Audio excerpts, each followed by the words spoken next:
अल्हम्दुलिल्लाहि रब्बिल आलमीन वस्सलातु वस्सलामु अला रसूलिहिल करीम व अला आलिहि व अस्हाबिहि अजमईन अम्मा बअद व अऊज़ु बिल्लाहि मिनश शैतानिर रजीम बिस्मिल्लाहिर रहमानिर रहीम शहर रमज़ान अल्लज़ी उन्ज़िला फ़ीहिल क़ुरआन हुदल लिन्नास व बय्यिनातिम मिनल हुदा वल फ़ुरक़ान बिस्मिल्लाहिर्रहमानिर्रहीम रब्बिश्रह ली सदरी व यस्सिर ली अमरी वहलुल उक़दतम मिन लिसानी यफ़क़हू क़ौली। मेरे अज़ीज़ सामिआत, आप सभी का दर्स कुरान मजीद में तहे दिल से खैर मक़दम है। अस्सलामु अलैकुम व रहमतुल्लाहि व बरकातुहू। कैसे आप सभी लोग? अल्हम्दुलिल्लाह। अल्लाह ताला आपको अच्छा रखे, हिदायत और सिरात मुस्तक़ीम पर रखे, आपकी हिफाजत करे, आपकी सेहत की और आपके ईमान की। आमीन। दर्स कुरान में कौन सी सूरह चल रही है? सूरह नूर। तो लास्ट वीक हम लोगों ने कौन सी अहम आयत जाना था? आयत नूर। आयत नंबर 35 आयत नूर बहुत तफसील से जाना था। उसको तो शॉर्ट में रिवाइज कराना भी दुश्वार काम है। तो लास्ट वीक वाला आप लोग, अगर आप में से कोई मौजूद नहीं था तो यूट्यूब पर उसको देख ले। बहुत तफसील में सारी बातें बताई गई थी, यानी क़ल्ब मोमिन में नूर ईमान की मिसाल कैसी है। तो अब बात आगे बढ़ रही है और साइमल्टेनियस कंट्रास्ट से बात समझ में आती है। इससे पहले कि हम कंट्रास्ट पे आए, वो जो आयत है वो मोमिनीन की सिफ़ात बयान कर रही है, यानी जिनकी मिसाल दिया गया था उनकी वो क्या सिफ़ात कैरी करते हैं। ठीक है, तो आयत नंबर 36 और 37 38 में हम लोग ये जानेंगे, फिर आ जाएगा इसका contrast. So let's begin with आयत नंबर 36। औज़ु बिल्लाहि मिनश शैतानिर रजीम बिस्मिल्लाहिर रहमानिर रहीम। फ़ी बुयूतिन अज़नल्लाहु अन तुरफ़अ व युज़करा फ़ीहा इस्मुहु, यानी उसके नूर की तरफ हिदायत पाने वाले कहाँ रहते हैं? उन घरों में पाए जाते हैं जिनके मुतालिक अल्लाह ने ये हुक्म दिया है कि उनको बुलंद किया जाए और उनमें उसका नाम लिया जाए। युसब्बिहु लहू फ़ीहा बिलग़ुदुव्वि वल आसाल, वो तस्बीह करते हैं अल्लाह की उनमें सुबह और शाम। यानी आयत नंबर 35 में जिस तरह के मोमिन की मिसाल दी गई थी, यानी उसका जो नूर फितरत से भी वो पूरी तरह से मुज़य्यन था और नूर वही के मिलते ही उसने हक़ की तरफ लब्बैक कह दिया और नूरुन अला नूर हो गया। यानी इंतहा दर्जे की जो तस्दीक करने वाला मोमिन, बहुत प्योर मोमिन, जिसका अपने क़ल्ब का जुजाजा भी बिल्कुल प्योर है और नूर वही जब उसे मिला तो उसने फ़ौरन कबूल करके उसके मुताबिक अपनी ज़िंदगी को डाल दिया। तो ये ऐसे टाइप के मोमिन पाए कहाँ जाते हैं वो बताया जा रहा है। कहाँ पाए जाते हैं? ऐसे घरों में पाए जाते हैं जिनको बुलंद करने का अल्लाह ने इजाज़त दी है, अल्लाह ने हुक्म दिया है और उसमें अल्लाह का नाम लिया जाए। हाँ, अल्लाह ताला ने ये चाहा है। तो ज़्यादातर मुफस्सिरून ने ये जिन घर को बुलंद करने के लिए कहा गया उसको मस्जिद लेते हैं, मस्जिदों में पाए जाते हैं मोस्ट ऑफ द टाइम। और कुछ एक मुफस्सिरून इसको मोमिन के घर से भी मुराद लेते हैं। ठीक है, तो यहाँ पे जो तुरफ़अ लफ्ज़ आया है यानी कि बुलंद करना, तो किस माना में बुलंद करने का बात कही जा रही है। तो इसको अलग अलग मुफस्सिरों ने अलग अलग तरह से एक्सप्लेन किया है, लेकिन अगर वो सारे तरीक़े से भी समझा जाए तो बहुत अच्छा होगा। एक तो मस्जिदों या मोमिन का घर भी कह सकते हैं, क्योंकि वो हर वक्त अल्लाह की याद में होता है ना, तो उन घरों को भी अल्लाह पसंद करते हैं और चमकदार होता है। और मस्जिदें जहाँ पर खुसूसन अल्लाह ताला का ज़िक्र होता है और मोमिन का दिल वहाँ अक्सर लगा ही रहता है, मस्जिद में अल्लाह की याद के लिए खुसूसन जाता है, तो वो मस्जिदें भी आसमान से चमकती हुई नज़र आती हैं। अब्दुल्ला इब्न अब्बास रज़ी अल्लाह अन्हु का कौल है कि मस्जिद ज़मीन पर अल्लाह ताला का घर है और वो आसमान वालों को वैसे ही चमकती हुई नज़र आती हैं जैसे ज़मीन वालों को तारे चमकते हुए नज़र आते हैं। तो मस्जिदें आसमान से फरिश्तों को और आसमान वालों को चमकती हुई तारों की तरह चमकती हुई नज़र आती हैं। और आपने वो हदीस ज़रूर सुन रखी होगी जिसमें 7 तरह के लोगों का अर्श के साए में जगह पाने का जिक्र है। सुनिए ना, बहुत प्यारी सी हदीस है और दिल भी करता है इसमें से कोई कैटेगरी में तो हम फॉल करें। तो उनमें से एक तरह के लोग जो होंगे उनके बारे में क्या है, सही बुखारी की हदीस है, वरजुलुन क़ल्बुहु मुअल्लक़ुन फ़िल मसाजिद, वो आदमी जिसका दिल हमेशा मस्जिद में लगा रहता है, यानी वो मस्जिद में जाना इतना पसंद करता है, यानी अल्लाह के ज़िक्र और नमाज़ों को, कि बस एक नमाज़ पढ़ के आया और दूसरे जाने का इंतज़ार में लगा रहता है। तो ऐसे लोग अल्लाह के अर्श के साए में जगह पाएंगे। तो ये जो मसाजिद हैं इनको बुलंद करने कई माना में है। अव्वलन इसके ताज़ीम और एहतराम के माना में लेंगे कि मस्जिद की बहुत सारी ताज़ीम अहादीस में वारिद हुई है, बहुत तफसील में, बहुत सारी चीज़ें, क्या डूज़ हैं क्या डोंट्स हैं मसाजिद के लिए। तो बहुत सारी अहादीस पढ़ने के बाद पता चलेगा कि अल्लाह के रसूल सल्लल्लाहु अलैहि वसल्लम ने मस्जिदों को किस तरह से ताज़ीम करने के लिए कहा है। यानी वहाँ बिज़नेस की कोई मैटर डिस्कस नहीं होगा, वहाँ गुमशुदा चीज़ का कोई ऐलान नहीं किया जाएगा, वहाँ पर कच्चा गोश्त लेके नहीं जाया जा सकता कि इम्प्योर हो जाए, और इसीलिए हाइज़ा औरत का भी जाना अलाउड नहीं है, और कोई असलहा लेके नहीं जाया जा सकता कि किसी को तकलीफ़ पहुँचाए वगैरह वगैरह। बहुत तरह से मसाजिद का एहतराम और ताज़ीम करनी है। दूसरा, उनको मसाजिद को बुलंद करने से मुराद ये भी हो सकता है कि हर किस्म की नजासत से उसको पाक रखा जाएगा, ठीक है। तो ये है उसको बुलंद करना। और उसका ज़ाहिरी बुलंदी से भी लेंगे कि जिस बस्ती में मस्जिद हो वो सबसे बुलंद हो और मरकज़ी मकाम पर हो, ताकि वो ज़ाहिर हो कि मस्जिद है और मुसलमान खींचे चले आएँ, वो मरकज़ी जगह महसूस हो। तो इन सभी में सभी माना में लिया जाएगा मसाजिद का। और अगर ये इसको मोमिन का घर कहें तो भी गलत नहीं होगा, क्योंकि बाज़ मुफस्सिरून ने ये भी कहा है कि कोई वजह नहीं है कि मोमिन के घर ना कहें, क्योंकि वो तो हर वक्त अल्लाह की याद में जीता है ना। तो यहाँ पर जो उसके वो क्वालिफ़िकेशंस आ रही है वो क्या है कि वहाँ तस्बीह हो और अल्लाह की याद हो, अल्लाह के नाम का तज़किरा हो, अल्लाह की याद किया जाए, अल्लाह के नाम की याद किया जाए। तो मोमिन तो जहाँ होता है वहाँ अल्लाह को याद करता है, तो मोमिनीन के घर भी ले सकते हैं। और फरमाया कि उसको वहाँ पर अल्लाह के नाम का ज़िक्र किया जाए। तो अल्लाह के ज़िक्र की सबसे बुलंद सूरत क्या है, बताइए जल्दी से।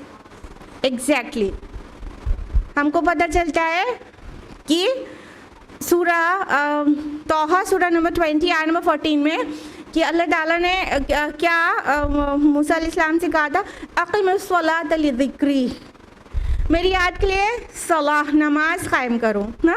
तो नमाज अल्लाह के ज़िक्र की सबसे अजीम मंजिल है, ठीक है।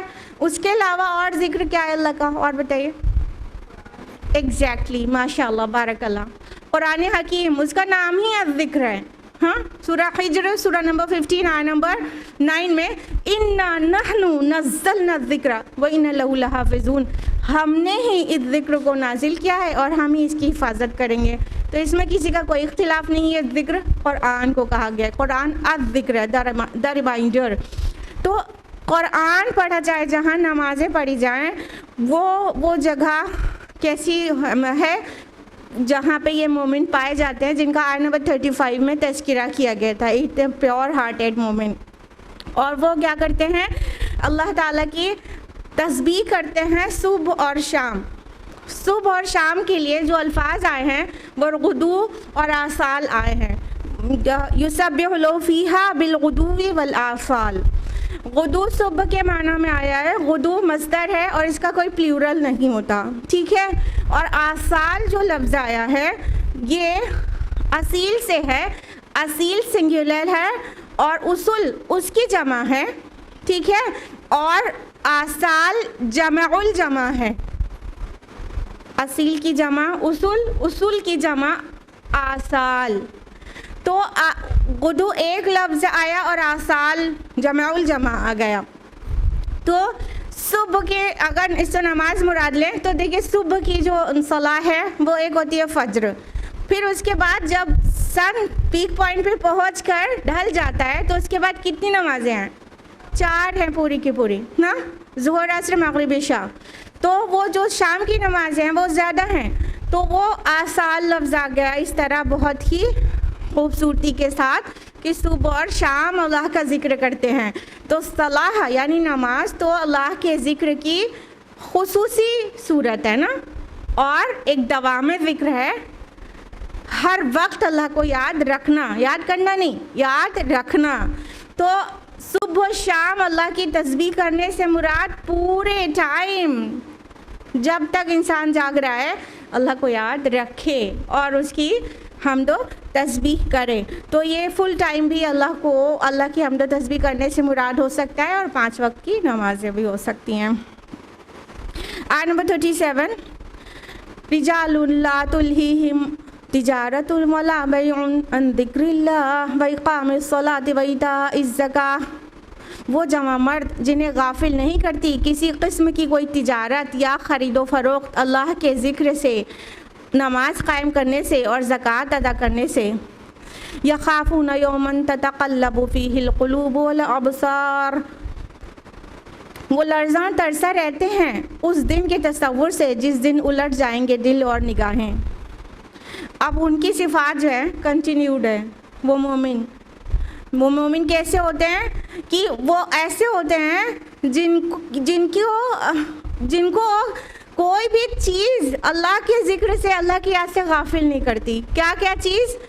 कोई तिजारत या ख़रीदो फ़रोख्त, कोई भी चीज़ अल्लाह के ज़िक्र से गाफिल नहीं करती। 2 अल्फाज आए हैं रिलेटेड टू बिज़नेस से, एक तिजारा और दूसरा बैअ। तिजारत में बिज़नेस होता है, ठीक है, और बैअ में सेल होता है, सेल। तो सेल परचेज ये तो बिज़नेस का पार्ट है, तो तिजारत भी कहा फिर सेल भी अलग से क्यों कहा? क्यों? तिजारत क्या होता है? ये फुल टाइम का अमल है, फुल टाइम का। उसमें बहुत सारी चीज़ें होंगी, उसमें अकाउंट्स भी चेक हो रहा होगा, उसमें लैपटॉप पे कोई काम भी हो रहा होगा, उसमें टैक्सेस के ऊपर कोई वर्क भी हो रहा होगा, उसमें ले भी रहोगे, दे भी रहोगे, मीटिंग्स में भी होंगे, ये सब मिला के क्या होगा? तिजारत होगी, ठीक है। और बैअ यानी सेल्स, ये क्या है कि कोई कस्टमर खड़ा है और उसे अभी के अभी कोई सौदा बेचना है। ये 2 सीन क्रिएट किया गया। तो अव्वलन तिजारत से भी बहुत सारे लोग तिजारत में भी फंस के, अपने प्रोफेशन में फंस के, चाहे वो तिजारत ना हो कोई और प्रोफेशन हो, कोई जॉब करते हैं, कहीं सर्विस करते हैं, वहाँ आप अपने प्रोफेशन में फंस के अल्लाह को भूल जाते हैं। नमाज के लिए अजान कॉल दी जाती है, नहीं जाते। तो तिजारत की कई एक्टिविटीज़ ऐसी होती है जिसमें फंस के अल्लाह को भूल जाता है इंसान।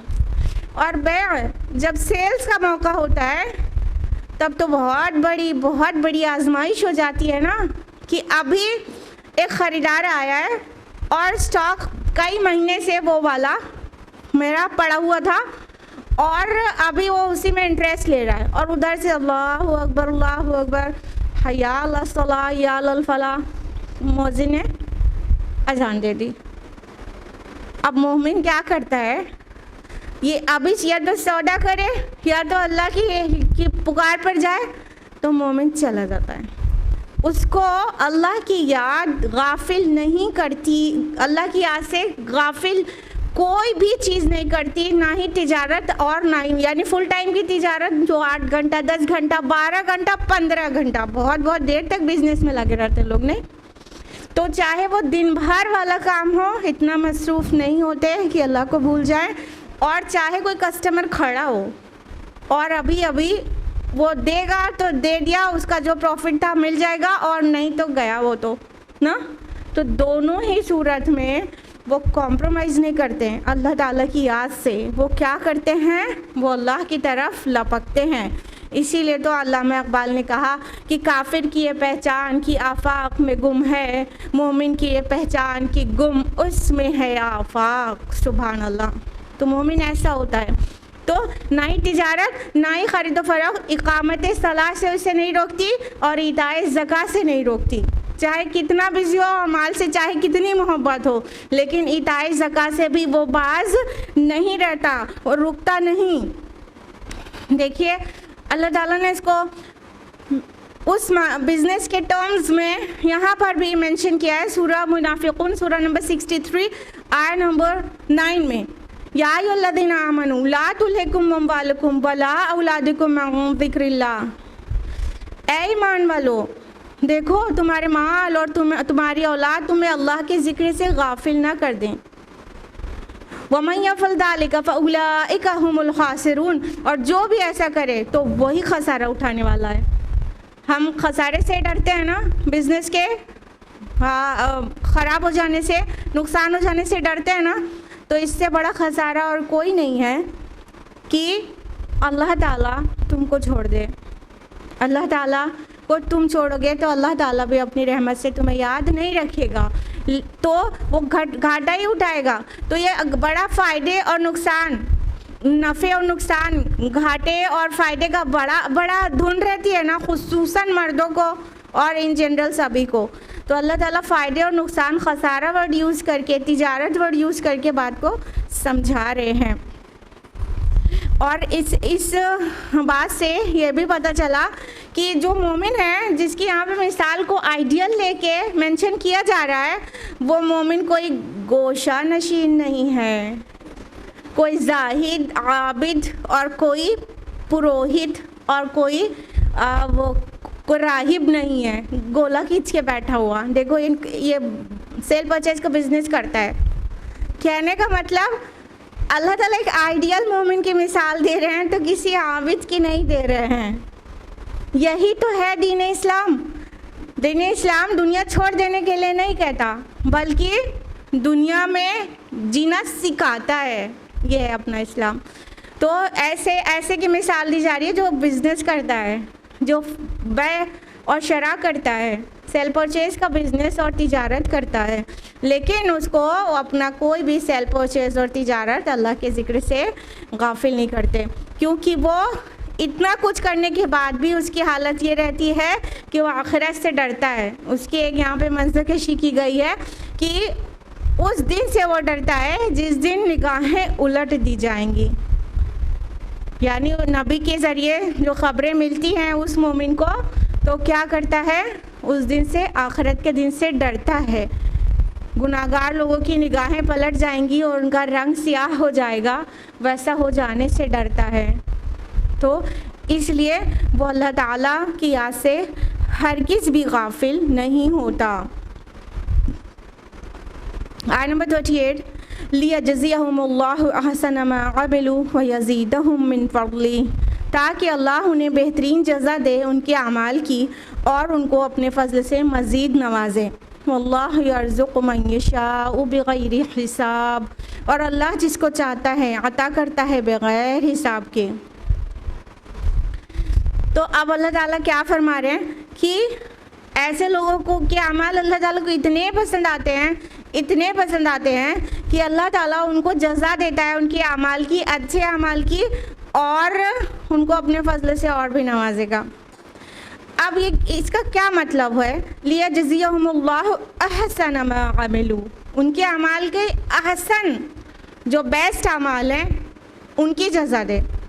तो एक तो जनरल मतलब लिया जा सकता है कि कोई अच्छे काम भी होते हैं इंसान के, कोई गलतियां भी हो जाती हैं, तो अल्लाह ताला उन गलतियों को ओवरलुक कर देगा, उन गुनाहों को माफ़ कर देगा, उन खामियों को ढांप देगा, और जो अच्छे अच्छे अमाल थे उनकी जज़ा दे देगा, उनका बदला दे देगा। और एक मतलब और है, कुरान के दीगर मकामात से भी साबित है, अहसना मा अमिलू, इसका मतलब जो उनके अच्छे अमाल में से भी जो बेस्ट होंगे ना, उसके अकॉर्डिंग अज्र मिलेगा। मतलब जैसे कोई स्टूडेंट है तो उसने सारे सब्जेक्ट्स का एग्ज़ाम दिया है, हाँ, किसी सब्जेक्ट में 99 मिल गया है, तो किसी सब्जेक्ट में 75 और किसी सब्जेक्ट में 66 भी मिला है, ठीक है। तो जो रैंक होगी या तो जो फाइनल ग्रेड्स होंगे वो किसके अकॉर्डिंग होंगे? एवरेज के अकॉर्डिंग। नहीं, एवरेज पे ही तो मिलेगा। तो अल्लाह ताला एवरेज पे नहीं देता, बेस्ट है जो, जैसे मान लीजिए कि इंग्लिश में 99 था, तो 99 के अकॉर्डिंग अल्लाह ताला उनको ग्रेड्स देगा, पॉइंट्स देगा। अभी क्लियर है क्या कहना मकसूद है? कि अल्लाह ताला के यहाँ एवरेज जो है वो बेस्ट ही एवरेज है। एवरेज प्लस करके उतनी यूनिट से डिवाइड करना नहीं, बेस्ट ही एवरेज है। तो जो बेस्ट डीड्स हैं, बेस्ट डीड्स, उसके हिसाब से बाकी अमाल का जज़ा मिलेगी। सारे तो बेस्ट नहीं करते ना, हम और आप और वो कोई भी मोमिन, ठीक है। किसी दिन हमारी फज्र सला की शान अलग होती है और किसी दिन थोड़ा अजीब भी हो जाती है, नहीं ऐसा होता है ना। तो वो जो हमने बेस्ट पढ़ी होगी फज्र, उसके अकॉर्डिंग अमाल को की रेटिंग होगी। सुभान अल्लाह, सुभान अल्लाह। और फरमाया अल्लाह ताला ने, अल्लाह जिसको चाहता है अता करता है बग़ैर हिसाब के। अल्लाह ताला के यहाँ कोई लिमिट नहीं है देने की। जब अल्लाह राज़ी हो जाए तो बग़ैर हिसाब के देता है और अपने फजल से बहुत बढ़ा कर देता है। तो हमें हमारे अमाल का जो बदला मिलेगा वो एक्चुअल बदला नहीं होगा, वो अल्लाह ताला की तरफ से फ़ज़ल होगा। और जितना मिलेगा वो बेहद हिसाब मिलेगा। You can not calculate it on a calculator और in computer, you can not do this. हम लोग हमेशा फ़ायदे नुकसान को परसेंटेज में और इसमें और उसमें नापते तोलते रहते हैं ना। देखिए पीछे वाली आयत में बेशरा और तिजारत की बात हुई थी। अभी यहाँ पे अल्लाह ताला कह रहे हैं तुम्हें कितना फ़ायदा मिल जाता अगर एक कस्टमर आया हुआ था और अजान कॉल दी जाती और अगर तुम उसे रिटर्न कर दोगे तो तुम्हारा बहुत बड़ा नुकसान हो जाता। कितना नुकसान हो जाता? 2% का, 5% का, कितना? और तुम उसे कमा लेते तो कितना 5-7% ज़्यादा तुम्हें फ़ायदा हो जाता दिन भर में या महीने के अगर हिसाब में निकालो तो कितना फ़ायदा हो जाता तुम्हें। तुम 5% में नापते हो, 10% में नापते हो फ़ायदे को। अल्लाह ताला बग़ैर हिसाब के देता है। सुभान अल्लाह। अल्लाह पाक के पास 5% 10% नहीं है, बेहद हिसाब है। That you won't calculate, you are not able to calculate it ना। इतना अल्लाह ताला देते हैं बग़ैर हिसाब के। और तुम्हें हिसाब ज़्यादा समझ में भी आता है इसलिए तुमको बताया जा रहा है। हम नापते तोलते रहते हैं ना, ज़कात देंगे तो इतना घट जाएगा, अभी कस्टमर एक लौट जाएगा तो इतना मुनाफा कम हो जाएगा। तुम्हें यही बात ऐसे ही समझ में आती है तो जान लो अल्लाह बेहिसाब देता है, बग़ैर हिसाब के। अल्लाह ताला के पास कोई तुम्हारे जैसा कैलकुलेटर नहीं है कि चलो अच्छा ये बंदा पसंद आ गया 5% दे दिया ऐसे नेकी ज़्यादा। नहीं, अल्लाह ताला बग़ैर हिसाब के देता है। अल्लाह यर्ज़ुक़ु मन यशाअ बग़ैर हिसाब। और रिज़्क़ सिर्फ दौलत नहीं होती, रिज़्क़ अल्लाह ताला की सारे प्रोविजंस होते हैं जो भी अता करता है। अक्ल भी रिज़्क़ है, इल्म भी रिज़्क़ है, इज़्ज़त भी रिज़्क़ है, औलाद भी रिज़्क़ है, सब रिज़्क़ है। हाँ, और सबसे बढ़कर तुम अल्लाह की याद और नमाज और ज़कात को प्रेफर करोगे तो सबसे बढ़कर तुम्हें क़ल्बी सुकून का रिज़्क़ अल्लाह देगा। उससे बढ़कर कुछ भी नहीं है।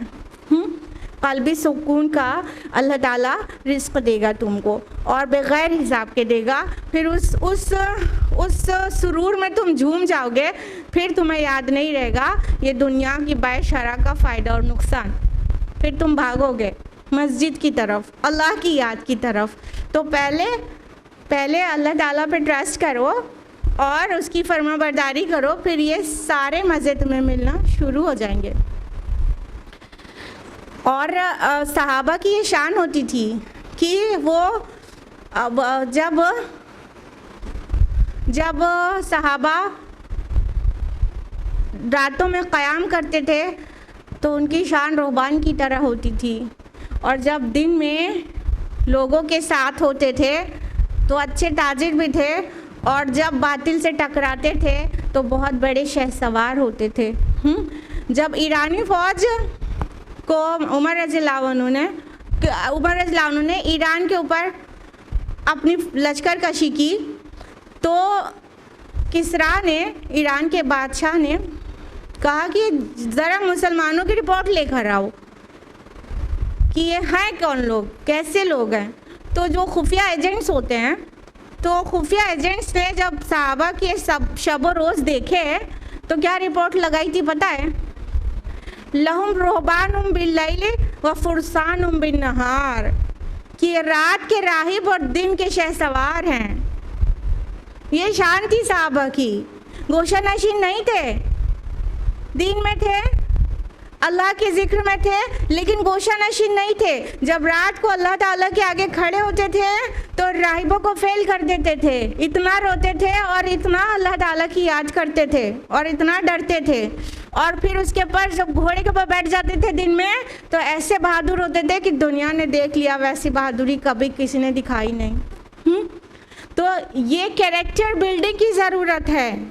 रुहबानुम बिल्लैली व फुरसानुम बिन्नहार, कि रात के राहिब और दिन के शहसवार बने, यानी दिन में इतने ब्रेव और रात में अल्लाह के आगे, जब अल्लाह के आगे झुक रहे हैं तो इतना डर रहे हैं, इतना हम्बल है और इतनी आजिज़ी और इनकिसारी है। और जब बातिल से टकरा रहे हैं तो बातिल पाश पाश हो जाए, इतनी पुख्तगी है। ये कैरेक्टर इस्लाम पसंद करता है, ना इस एक्सट्रीम पर जाना पसंद करता है ना उस एक्सट्रीम पर। और साहबा ने दोनों को ब्लेंड करके दिखा दिया कि क्या कैरेक्टर इस्लाम पसंद करता है। उसी की एक झलक यहाँ पे पेश की गई है। एक तरफ अल्लाह ताला मोमिन की एक तारीफ़ पर तारीफ़ कर रहे हैं, उसकी मिसाल उम्दा तरीन मिसालों में से दे रहे हैं, और फिर वो जाहिर कर रहे हैं कि वो बिजनेसमैन होते हैं, कहीं के कहीं कोने और पहाड़ पे अल्लाह की इबादत करने वाले नहीं होते हैं। उनके अंदर दोनों क्वालिटीज़ होती हैं। आयत नंबर 39, वल्लज़ीना कफ़रू आमालुहुम कसराबिम बिक़ीअतिन यहसबुहु ज़मआनु माअ, और जो काफिर हैं उनके अमाल ऐसे हैं जैसे शराब किसी चटियल मैदान में प्यासा उसे पानी समझता है। हत्ता इज़ा जाअहु लम यजिदहु शय्यन ववजदल्लाह इंदहु फवफ़ाहु हिसाबह, यहाँ तक कि वो जब उसके पास आया तो उसे देखा और कुछ ना पाया, अलबत्ता उसने उसके पास अल्लाह को पाया, उसने पूरा पूरा चुका दिया उसका हिसाब। अल्लाहु सरीउल हिसाब, और अल्लाह बहुत जल्द हिसाब लेने वाला है। अब ये आ गया कंट्रास्ट बिल्कुल। अभी तक हम लोग जान रहे थे मोमिन के बारे में, और किसी चीज़ के बारे में बेहतर जानने के लिए उसके कंट्रास्ट से सबसे अच्छा समझ में आ सकता है। अरबी ज़ुबान का एक मक़ूला है तुअरिफ़ुल अशिया बिअज़दादिहा, कि अशिया की सही जो मारिफत है उनकी ज़िद, उनके कंट्रास्ट, उसके ऑपोजिट से ही हासिल हो सकती है। यानी अगर आपको जानना है कि सुबह क्या होती है तो रात का अंधेरा देखेंगे, फिर सुबह निकलेगी तो ज़्यादा समझ आएगा ना। तो जब चीज़ों का कंट्रास्ट देखते हैं तो चीज़ें वाज़े हो जाती हैं। तो अभी मोमिन की मिसाल जितनी शान वाली थी उसको देने के बाद अब अल्लाह ताला अपने साथ कुफ्र करने वालों की मिसाल बयान कर रहे हैं।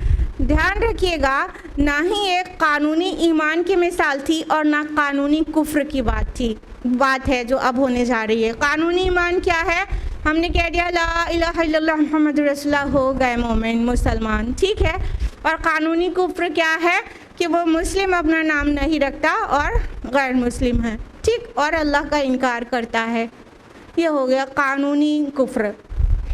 यहाँ जो मिसालें दी जा रही हैं ना कानूनी ईमान की मिसाल है ना कानूनी कुफ्र की, रियल ईमान और रियल कुफ्र की मिसाल है।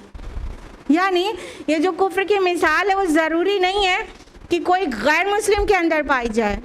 वो अगर कलमा गो के अंदर भी मादा परस्ती और दुनिया परस्ती है तो ये उसकी मिसाल है, ध्यान रहे, ठीक है। तो अल्लाह ताला अब ऐसे काफिर की मिसाल दे रहे हैं जिसमें एक हल्की सी चमक तो है, यानी कुछ अच्छे काम कर लेता है। और अगली आयत में आएगी उस काफिर की मिसाल जिसके अंदर कोई खैर नहीं है, ठीक है। दो तरह के काफिर भी होते हैं। अल्लाह का इनकार करने वाले, अल्लाह की साइंस का इनकार करने वाले दो तरह के होते हैं। एक वो लोग होते हैं जो कुछ खैर के काम करते हैं, NGOs खोले हैं भाई, कई NGOs को फंडिंग करते हैं या बहुत बीमारों की तीमारदारी कर देते हैं, मेहमानों की ज़ियाफ़त करते हैं। ठीक है, ये सब क्या है, ये कुछ अच्छे काम भी हैं, लेकिन ईमान से खाली है दिल। तो उनकी मिसाल इस आयत में दी गई है कि जो काफिर हैं वो ऐसे हैं, उनके अमाल ऐसे हैं जैसे शराब जानते हैं, मिराज। डेजर्ट में दूर से देखें तो रेत चमकती हुई नज़र आती है बहुत ज़्यादा, और दूर से देखने वाला हर इंसान यही समझता है वो पानी है। तो ये जो डेजर्ट में जो वो होती है सैंड चमकती हुई, यही मिराज है और शराब है, ये धोखा है ना। जब वहाँ पे पहुँचता है इंसान तो पानी वानी कुछ भी नहीं होता, वो रेत चमक रही होती है जैसे लगता है कि पानी है। तो ये जो काफिर है जिसके दिल में नूर ईमान नहीं है, उसने अच्छे अच्छे काम भी किए हैं, मेहमान नवाजी की है, तोहफे तायफ दिए हैं, सड़कें बनवाई हैं, बहुत अच्छे अच्छे काम भी किए हैं, और उसको उम्मीदें हैं कि अच्छे अच्छे कामों का कुछ फल मिलेगा उसको, वेदर ही इज़ कानूनी काफिर और कानूनी मोमिन।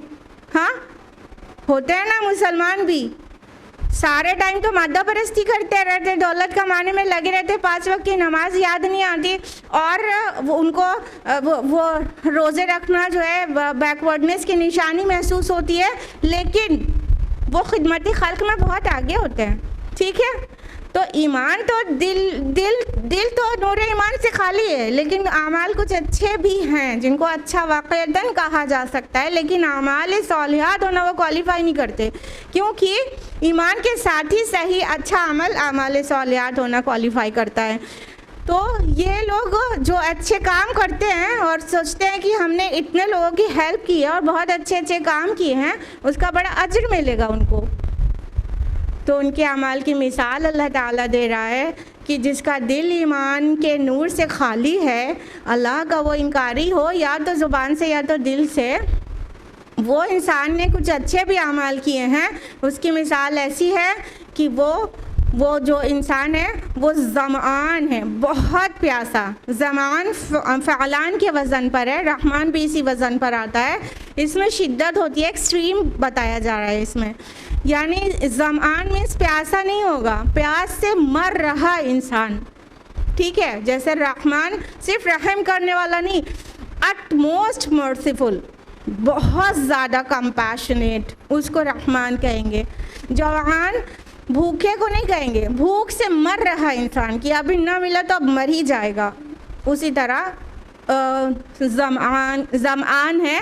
ज़मान यानी प्यासा, ज़रा नहीं, बहुत तेज़ प्यासा इंसान जो कि मिराज को देखकर उसे पानी समझ रहा है, सहरा का मुसाफिर है और दूर चमकती हुई रेत को पानी समझ रहा है, वो रगड़ता हुआ अपने घुटनों के बल किसी तरह वहाँ तक पहुँचता है, तो क्या पाता है, कोई पानी वानी नहीं है, लेकिन किसको पा लेता है, अल्लाह को पा लेता है। मतलब उसकी मौत वाक़ई हो जाती है, जिस रियलिटी से उसे बहुत पहले से बाखबर किया जा रहा था, लेकिन वो मान कर नहीं दे रहा था, वो वहाँ पे पा लेता है अल्लाह को, और अल्लाह ताला क्या करता है, उसका पूरा हिसाब चुका देते हैं। मतलब कि अल्लाह का इनकार करके आया था ना, तो अब अल्लाह ताला उसी तरह से उसकी पकड़ करते हैं, और अल्लाह ताला हिसाब लेने में बहुत जल्दी करते हैं।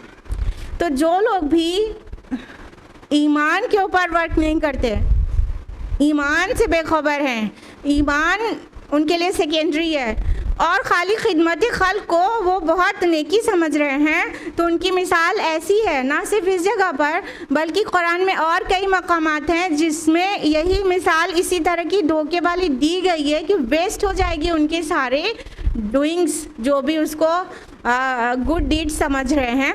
सूरह इब्राहिम सूरह नंबर 14 आयत नंबर 18 में अल्लाह ताला ने फरमाया कि जिन लोगों ने अपने रब से कुफ्र किया, उनकी आमाल उस राख की मानिंद है जिसको झक्कड़ वाले दिन हवा उड़ा कर ले जाए, और सूरह फुरकान सूरह नंबर 25 आयत नंबर 23 में अल्लाह ताला ने फरमाया कि और हम उनके अमाल को इस तरह अमाल की तरफ बढ़ेंगे और उन्हें गुबार की तरह उड़ाकर ले जाएंगे। यानी आखिरत में भी उन्हें दिखाया भी जाएगा कि हाँ चलो जिसको तुम नेक अमल समझ रहे हो राख की तरह उड़ जाएगा, गुबार की तरह उड़ जाएगा, वो एक भी हाथ नहीं आएगा, उसमें कोई रियलिटी नहीं होगी, वो सिर्फ मिराज की हैसियत होगी, धोखा शराब होगा। तुम्हें लग रहा था तुमने बड़े अच्छे अच्छे काम किए हैं, लेकिन तुम्हारा दिल नूर ईमान से खाली था। लिहाजा ऐसे का अल्लाह ताला बहुत जल्दी हिसाब चुकता कर देगा और अल्लाह ताला हिसाब लेने में बहुत जल्दी करता है। अल्लाह को ऑडिट करने में देर नहीं लगती। अल्लाह ताला को ऑडिटिंग अल्लाह ताला की एकदम सुपर्ब है। तो हमें दुआ करनी चाहिए, जैसे कि हमारे नबी सल्लल्लाहु अलैहि वसल्लम दुआ करते थे कि हमें सही दिखाई तो पड़े क्या चीज़ अच्छा है क्या चीज़ बुरा है। इसलिए हमारे नबी दुआ करते थे अल्लाहुम्मा अरिनी हकीकतल अशियाई कमा ही, ए अल्लाह हमें चीज़ों की हकीकत को दिखा दे जैसी फिल वाक़े वो हैं। यानी हम क्या पता किसी चीज़ को बहुत अच्छा समझ रहे हैं, बहुत बेनिफिशियल समझ रहे हैं और वो चीज़ बेनिफिशियल नहीं है और अच्छी ही नहीं है सिरे से, या उसमें कोई रियलिटी नहीं है, वो फेक है, वो कोई फ़ायदा नहीं देगी आखिरत में, और हम उसको नेकी समझे चले जा रहे हैं, करे जा रहे हैं। तो अल्लाह ताला के रसूल ने इस तरह से दुआ की है। सोचिए जब हमारे नबी ऐसी दुआ करें तो हमें कितना ज़्यादा बढ़कर ऐसे दुआ करना चाहिए। हमारे नबी की बसीरत और हमारी बसीरत में कितना बड़ा फ़र्क है। तब भी हमारे नबी सल्लल्लाहु अलैहि वसल्लम चीज़ों की हकीकत को सही देखने के लिए दुआ करते थे। हाँ, आज हमारे पास भी अल्लाह ने बसारत दे रखी है, बसीरत नहीं है, गुम जाती है बसीरत, चीज़ों की रियलिटी समझ नहीं आती। वेस्टर्न कल्चर को पागलों की तरह कॉपी किए चले जा रहे हैं, बड़ा अच्छा समझ रहे हैं। हाँ, अहले नज़र ज़ौक़ नज़र खूब है, लेकिन जो शय की हकीकत को न देखे वो नज़र क्या।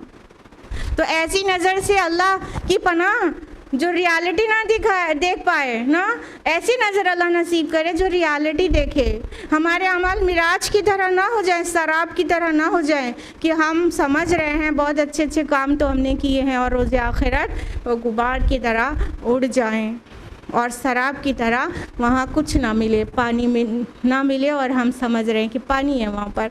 तो अल्लाह ताला बहुत जल्दी हिसाब चुकता कर देता है। तो इस कुफ्र के अंधेरे की अब मिसाल दी जा रही है। पहली आयत नंबर 39 में ऐसे इंसान की मिसाल है जो कुछ अच्छे काम भी करता है लेकिन ईमान नहीं है उसके पास। और आयत नंबर 40 में अब उसकी मिसाल दी जा रही है जो ना ईमान है उसके पास और ना ही कोई अच्छी चीज़ें उसके अमाल में रिकॉर्डेड है। खालिस मादा परस्त है, पूरा मटीरियलिस्टिक, पूरी तरह से कट्टा काफिर है वो।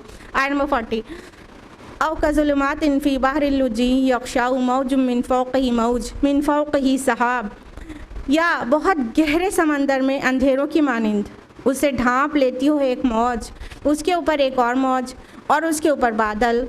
ज़ुलुमातुन बअदुहा फ़ौक़ बाद, अंधेरे ही अंधेरे हैं एक दूसरे के ऊपर। इज़ा अख़रज यदहु लम यकद यराहा, और जब वो अपना हाथ निकालता है तो उसे देख भी नहीं सकता। वलम यजअलिल्लाहु लहू नूरन फमा लहू मिन नूर, और जिसको अल्लाह ने ही कोई नूर अता ना किया हो तो उसके लिए कहीं कोई रोशनी नहीं। अब उस काफिर की मिसाल दी जा रही है जिसके अंदर कोई खैरी नहीं। किस तरह से एक डार्क ओशन से, डार्क नहीं सुपर डार्क ओशन से, कि जैसे बहुत गहरा समंदर हो और उसके अंदर अंधेरा हो। समंदर में अंधेरा कब और ज़्यादा होगा? जब रात का वक्त होगा, और उसे ढांप लेती हो एक मौज, यानी वेव्स आ रही हैं, और उसके ऊपर एक और मौज, यानी वेव्स के ऊपर वेव्स हों और उसके ऊपर बादल। मतलब जो तारों से थोड़ी बहुत रोशनी की उम्मीद रहती है रात के वक्त में, लेकिन उसके ऊपर इतने घने काले बादल हों यानी वो तूफ़ानी रात हो, पूरी मंजरकशी की गई है। एक डार्क ओशन में जब तूफ़ान आता है रात के वक्त, उसका पूरी तरह से पिक्चराइज कर दिया गया है। तो और उसके ऊपर बादल हो, यानी वो रात, हाँ, एक तो अंधेरा हो और उस पर से बादल हो, तो सितारों की हल्की सी चमक भी ना आ रही हो, काले गहरे बादल हो और अंधेरे ही अंधेरे, एक के ऊपर एक अंधेरा, यानी समंदर की गहराई का अंधेरा, उस पर एक के ऊपर एक वेव्स हैं जिसके जो अंधेरे को मज़ीद बढ़ा रही हैं, और उसके ऊपर बादल है जो अंधेरे को मज़ीद बढ़ा रहा है। बहुत ज़्यादा डार्क, बहुत ज़्यादा डार्क। और कहा कि अपना हाथ निकाले तो उसे भी ना देख पाए। मतलब कि जब इंसान ऐसे कहता ना कि हाथ को हाथ सुझाई नहीं दे रहा था, इतना डार्क था वहाँ पर ना। जब बहुत अंधेरा होता है तो अपने हाथ कोई नहीं देख सकता, अपने हाथ की मूवमेंट को इंसान नहीं देख सकता, तो इतना अंधेरा बताया गया कि अपने हाथ को ही ना देख पाए। और फरमाया कि जिसको अल्लाह ही नूर ना दे वो कहाँ से नूर पा सकता है। ये पूरे गहरे समंदर की बिल्कुल तूफ़ानी रात को पूरी तरह से इमेजिन करा के उस काफिर की मिसाल दी गई है जिसके अंदर कोई खैर नहीं है। वो खालिस अपने लिए जीता है, अपने फ़ायदे नुकसान के अलावा उसे कुछ नहीं सूझता, और ना अल्लाह का हक़ अदा करता है और ना ईमान से उसका कोई रिश्ता है, उसका दिल भी बिल्कुल ब्लैक हो चुका है, और ना ही खल्क़े खुदा के साथ कुछ अच्छा करता है। ऐसे लोग हैं नहीं क्या? कितनी जानें ले लेते हैं कुर्सी के लिए। तो ऐसों की मिसाल दी जा रही है जो नूरे ईमान से भी खाली है और अच्छे काम, नेक अमाल से, जिसको पब्लिक वेलफेयर कह सकते हैं, ह्यूमन वेलफेयर में कुछ भी अच्छे काम उससे उम्मीद नहीं की जाए, वैसे इंसान की मिसाल एक गहरे समंदर से दी जा रही है कि वो तो फिर उसको तो कहीं नूर नहीं मिलेगा। नूर कहाँ से? अल्लाह नूरुस समावाति वल अर्द, अल्लाह नूर है आसमान और ज़मीन का। यानी जब अल्लाह ताला अपने नूर से उसे महरूम कर दे तो उसे कैसे चीज़ों की हकीकत दिखाई पड़ सकती है। जब तक अल्लाह ताला की तरफ से नूर ना नसीब हो इस कल्ब को, तब तक चीज़ों की हकीकत नहीं दिखाई पड़ सकती। अंदर भी डार्कनेस, बाहर भी डार्कनेस, सब तरफ डार्कनेस। वो चाहे साइंटिस्ट हो, चाहे फिलोसोफर हो और चाहे पॉलिटिशियन हो, कोई भी हो, वो उसे डार्कनेस के अलावा कुछ नहीं नसीब होगा। अल्लाह ताला के तरफ से दी हुई बसीरत से इंसान देख पाता है। बसारत तो बहुत लोगों के पास होती है, ये साइट है पर विजन नहीं है, फोर साइट नहीं है। ऐसा है नहीं क्या? चीज़ों की रियलिटी दिखती नहीं है, बहसें करते हैं लंबी लंबी। तो अल्लाह ताला फरमा रहे हैं कि जिसको अल्लाह नूर ना दे उसको के लिए कोई नूर नहीं, कोई रोशनी नहीं, कोई रोशनी नहीं। जो ना अंदर से रोशनी बाहर आ रही है और ना बाहर वाली रोशनी जो अंदर जाना चाहती है, यानी नूर वही, कुरान का मैसेज, अल्लाह का मैसेज उसे दिया जा रहा है, उसे कुछ समझ ही नहीं आ रहा है, फोरसाइट ही नहीं है, रिजेक्ट कर देता है। हाँ, तो जिसे अल्लाह नूर न दे उसके लिए कहीं नूर नहीं है। नूर चाहिए तो अल्लाह ताला के साथ लो लगाएं और इस दिल को अल्लाह की याद के साथ प्यार करें। और जिस तरह मिसाल दी गई ना कि तिजारत और कोई भी चीज़ उसे गाफिल नहीं करती, उसके दिल में तो बस अल्लाह की याद से रहती है और अल्लाह की याद से दिल जगमगाता रहता है और दौड़ता है मस्जिद की तरफ। तो ये कल्ब मोमिन की भी मिसाल ले सकते हैं कि मोमिन का कल्ब हर वक्त जगमगाता रहता है और वो उस याद, उसके दिल में अल्लाह ताला की याद कभी जाती ही नहीं है।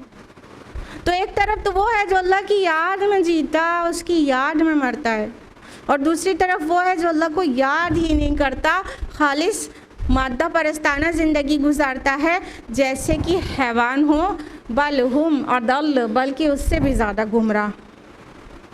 तो ये बिल्कुल कंट्रास्ट मिसाल देकर बता दिया गया कि अल्लाह ताला ही चीज़ों को जाहिर करता है। अल्लाह के नूर से ज़ुहूर है हर चीज़ का और चीज़ों की रियलिटी का। तो जिसके दिल में अल्लाह ताला की जितनी ज़्यादा मारिफत होगी ना, उसको चीज़ों की हकीकत उतनी ज़्यादा साफ दिखाई पड़ेगी। यही फ़र्क है हम लोग के मुसलमान होने और सहाबा के मुसलमान होने में ना।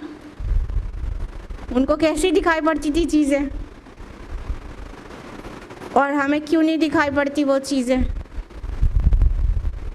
क्यों इतनी आसानी से हम मतलब वो बात को नहीं मान लेते, समझ नहीं पाते? आज साइंस टेक्नोलॉजी इतनी एडवांस हो गई है कि हम साइंटिफिक रिसर्चेस और साइंटिफिक फैक्ट्स बहुत अच्छी तरह से कुरान की चीज़ को इलाबोरेट कर रहे हैं, तो हम बेचारे लोग मान रहे हैं। सहाबा के पास ये कोई आला नहीं था, उनका ईमान के नूर से दिल ऐसा जगमगा रहा था कि बस जो नूर वही आई तो उन्होंने पहचान लिया और उसकी तस्दीक कर दी, और फिर उनके नूर से पूरा खित्ता अरब रोशन हो गया। और आज हम इतनी तादाद में होने के बावजूद भी एक ज़रा से भी नूर नहीं बिखेर पा रहे हैं। हर तरफ अंधेरा है, हर तरफ। कोई देख के पहचान पाता है ये मुसलमान का घर है, मुसलमान का शहर है, मुसलमान का मुल्क है?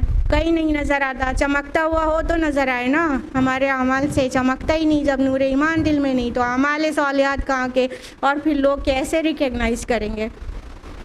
तो ये मसला है अपने लोगों के साथ। अब हम लोग इस आयत को थोड़ा सा साइंटिफिक व्यू पॉइंट से भी देखेंगे, क्योंकि अल्लाह ताला उसी आयत में, उन्हीं फ़िक्रों में, उन्हीं अल्फाज में एक तफ़हीम, तंबी, तज़कीर भी पहुंचा देते हैं और बहुत डिटेल्ड बल्कि डीप साइंटिफिक बात भी उसके अंदर रहती है। So let's see what are the scientific facts mentioned in this ayah. This is very scientific ayah, you know. अगर ओशिनोलॉजी की थोड़ी भी नॉलेज है तो इस आयत से एकदम मॉडर्न ओशिनोग्राफी या ओशिनोलॉजी इसको कंफर्म करती है कि ऐसा ही है। क्या कहा गया? एक तो ये कहा गया मौज के ऊपर मौज। 1450 साल पहले कोई ये नहीं जानता था कि जो ऊपर वेव्स दिख रही हैं, सुपरफिशियल वेव्स, उसके अंदर इंटरनल वेव्स भी होती हैं समंदर में। Now we come to know. Submarine ईजाद हो चुकी है और बड़े बड़े साइंटिफिक आलात ईजाद होने के बाद हमें पता है कि जो ऊपर जो मौजें होती हैं, जो वेव्स होती हैं, उसके अलावा इंटरनल वेव्स भी होती हैं।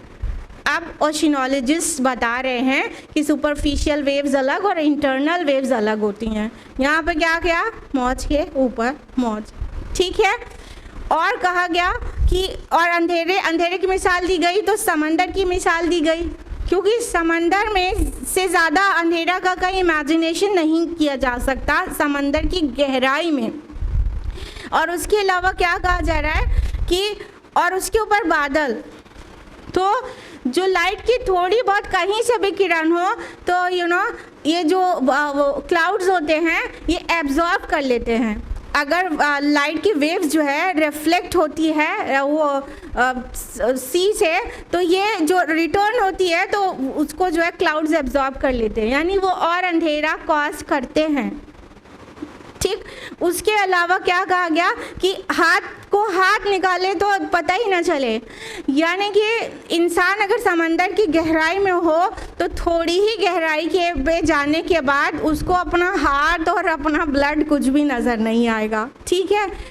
और ये आपको पता है समंदर की गहराई में कितनी तेज़ी से लाइट के कलर्स एब्जॉर्ब होते हैं, और इस सीक्वेंस में होते हैं। सबसे पहले रेड कलर एब्जॉर्ब होता है, फिर ऑरेंज, फिर येलो, फिर वॉयलेट, फिर ग्रीन और फिर ब्लू। सबसे लास्ट में ब्लू कलर लाइट का एब्जॉर्ब होता है, और वो भी 35 से 60 मीटर के दरमियान में पूरा एब्जॉर्ब हो जाता है। यानी इन शॉर्ट कह सकते हैं 1 किलोमीटर के बाद कंप्लीट डार्कनेस होती है। कितना ऊपर सूरज भी जल रहा हो तो भी 60, 65, 70 मीटर के बाद, या कह सकते हैं शॉर्ट में 1 किलोमीटर के बाद ब्लैक के अलावा कुछ नहीं है, कंप्लीट डार्कनेस है। चाहे सूरज पूरा चमक रहा हो दिन में तो भी, क्योंकि धीरे धीरे लाइट के कलर्स एब्जॉर्ब हो जाते हैं। सबसे पहले रेड कलर एब्जॉर्ब होता है तो थोड़े ही थोड़े ही मीटर नीचे जाने के बाद इंसान का हाथ कट जाए तो वहाँ से ब्लड निकल आए तो उसे दिखेगा नहीं। क्यों? रेड कलर सबसे पहले एब्जॉर्ब हो जाता है। तो इतनी डार्कनेस होती है सी में। तो प्रोफेसर दुर्गा राव जो कि एक ओशनोलॉजिस्ट हैं, जब उनको ये आयत पेश की गई तो उन्होंने कहा, हैरान हो गए कि ऐसा कैसे हो सकता है कि 1400 साल पहले एक शख्स जो अरेबियन डेजर्ट में पैदा हुआ है and he got to know कि रसूलुल्लाह सल्लल्लाहु अलैहि वसल्लम ने कभी भी बहरी सफ़र नहीं किया है, कभी भी किसी समंदर में सफ़र नहीं किया है। तो वो हैरान हो गए, कैसे वो कह सकते हैं। तो उन्होंने कहा कि ये जो डिटेल ये आयत दे रही है, जो कंप्लीट डार्कनेस की डिटेल दे रही है, डीप सी डार्कनेस की, वो बिल्कुल मुमकिन ही नहीं था इतने साल पहले। और ये सबमरीन्स और बहुत सारे आलात अब हम ईजाद कर चुके हैं, तब ये उसके समंदर की गहराई के बारे में हमें पता है। लेकिन जिसने कभी समंदर में सफ़र तक न किया हो उसकी गहराई में उतरने का तो कोई सवाल ही नहीं होता, क्योंकि अगर इंसान बिना अपनी वो ऑक्सीजन साथ में ले जाए समंदर के अंदर उतरेगा तो जानते हैं कि 30-40 फीट से ज़्यादा नीचे नहीं जा सकता, क्योंकि एक तो उसका प्रेशर बियर नहीं कर पाएगा, दूसरा ऑक्सीजन उसके अंदर बिल्कुल इतनी गहराई के बाद नहीं मिलेगी और वो मर जाएगा। तो अपनी ऑक्सीजन कैरी करेगा तभी जा सकता है। तो जब अंदर कोई गया नहीं, सबमरीन ईजाद नहीं हुई और कोई चीज़ नहीं ईजाद हुई है, तो इतनी डीप सी डार्कनेस की इतने ग्रेट डिटेल में कैसे मालूम चला। तो प्रोफेसर दुर्गा राव ने ये बात कंफर्म किया कि हाँ, it must be a divine origin book, ये आसमानी किताबें हो सकती है। And on the same time Gary Miller एक फ्रांस के शिप ओनर हैं, ठीक है, उन्होंने अपनी पूरी ज़िंदगी समंदर में गुजारी है। फिर उनको ये आयत पेश की गई तो उन्होंने कहा कि अच्छा, ये जो आयत है उसका मतलब कि इसको लिखने वाला यानी मोहम्मद सल्लल्लाहु अलैहि वसल्लम माअज़ल्लाह, यानी मोहम्मद सल्लल्लाहु अलैहि वसल्लम बहुत ज़्यादा बहरी सफ़र करते होंगे ना समंदर में। तो जब उनको बताया गया कि आप सल्लल्लाहु अलैहि वसल्लम ने कोई बहरी सफ़र कभी किया ही नहीं, समंदर में कभी गए ही नहीं, तो वो सरप्राइज्ड था कि उसकी पूरी लाइफ जो है समंदरों में गुजरी थी। तो उसने बहुत बार रात के अंधेरे और तूफ़ानी रातें देखी थी। तो यहाँ पे जो डिटेल दी जा रही है ना, वो तूफ़ानी रातों को विटनेस किए बगैर कोई डिटेल नहीं दे सकता। इतनी ज़्यादा तूफ़ानी रात जो समंदर में गुजार चुका हो और जिसका पैशन हो कि वो मतलब डाइवर हो और अंदर जा के वो चीज़ें जो है रिसर्च करता हो, सिर्फ उसी के बस में है कि इतनी ग्रेट डिटेल में दे। तो गैरी मिलर ने कहा कि अगर मोहम्मद सल्लल्लाहु अलैहि वसल्लम ने कभी भी सफ़र नहीं किया है समंदर का, उसके बाद भी ये बात पेश की है, तो यकीनन ये अल्लाह की तरफ से है। एंड ही बेयर विटनेस अशहदु अल्ला इलाहा इल्लल्लाह व अशहदु अन्ना मुहम्मदन अब्दुहु व रसूलुहु। और ये कहकर इस्लाम कबूल कर लिया उन्होंने। कि इतनी साइंटिफिक बात इतनी पहले किताब में पढ़ी है, तो ये ज़मीन आसमान और समंदरों का खालिक ही कह सकता है और कोई नहीं कह सकता। लिहाजा ये इतनी ओशनोलॉजी की इतनी डीप बातें हैं इस आयत में कि साइंटिस्ट हैरान हुए बगैर नहीं रहते, और जिनके अंदर कुछ भी रमक बाकी रहती है, जिनका जुजाजा बिल्कुल ब्लैक नहीं हुआ रहता, जिनका कल्ब बिल्कुल ब्लैक नहीं हुआ रहता, वो कंफर्म कर देते हैं कि अल्लाह की तरफ से ही हो सकता है और कहीं से नहीं हो सकता। और अल्लाह ताला ही जिसे नूर अता करे उसी के पास नूर है, और अल्लाह ही जिसको नूर ना दे उसके पास कोई नूर नहीं, चाहे सारी दुनिया मिलके उसे कितना हैलोजन दिखा दे और चाहे सूरज और सूरज जैसे बड़े बड़े स्टार्स से उसको लिट कर दे, लेकिन उसके लिए कोई नूर नहीं। जिसको अल्लाह ताला नूर ईमान ना दे उसके लिए कोई रोशनी नहीं, सारी दुनिया में सारी कायनात में कोई नूर नहीं। तो ये कुफ़ार की मिसाल थी, अल्लाहुम्मा ला तजअलना मिनहुम। आमीन या रब्बल आलमीन। आज के लिए इतना ही, रुकू चेंज हो रहा है इंशाल्लाह नेक्स्ट वीक। अल्लाह ताला से दुआ है कि वो हम सभी को नूर ईमान नसीब करे और ऐसी बसीरत नसीब करे जिससे हर चीज़ों की हकीकत सही समझ आए, और अल्लाह ताला हमारे ईमान की हिफाजत करे और उसे मज़ीद बढ़ाए। और हमें ये दुआ खूब करनी चाहिए, अल्लाहुम्मा जल फ़ी क़ल्बी नूरा व फ़ी बसरी नूरा व फ़ी समई नूरा व यमीनी नूरा व यसारी नूरा व फ़ौक़ी नूरा व तहती नूरा व अमामी नूरा व खल्फ़ी नूरा व जअली नूरा। आमीन या रब्बल आलमीन। व आखिरु दावाना अनिल हम्दुलिल्लाहि रब्बिल आलमीन। वस्सलामु अलैकुम व रहमतुल्लाहि व बरकातुहू।